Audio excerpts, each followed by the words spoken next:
আমি দুদিন ধরে সংবাদ মাধ্যম দেখছি, সেখানে প্রতিকূলকে বলা হচ্ছে তৃণমূলের সাথে ডিল করেছে। ডিলটা কি? ডিল, তিনি বিধানসভা নির্বাচনের টিকিট পাচ্ছেন। প্রতিকূল আমাকে নিজে এসে বলছে, দাদা দল যদি আমাকে টিকিট দেয় আমি টিকিট নেবো না।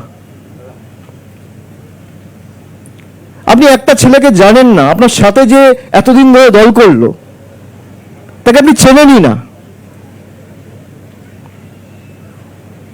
আপনি তাকে আগেই ঘোষণা করে দিলেন যে সে বেঈমান, সে গদ্দার। তার কারণ আপনার কাছে সে বশ্যতা স্বীকার করেনি, আপনার হ্যাঁতে হ্যাঁ মেলায়নি, আপনার স্তাবকে পরিণত হয়নি। খুব গায়ে জ্বালা সেলিম বাবুদের।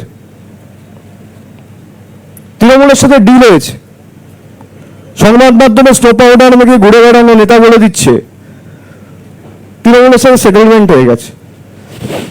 আমি এটা সংবাদ মাধ্যমে বলতাম না,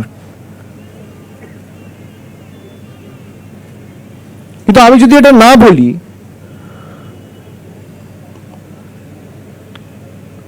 আমার এটা বিবেকে লাগবে যে আমি কিছু বলার আগে এসে আমাকে বলছে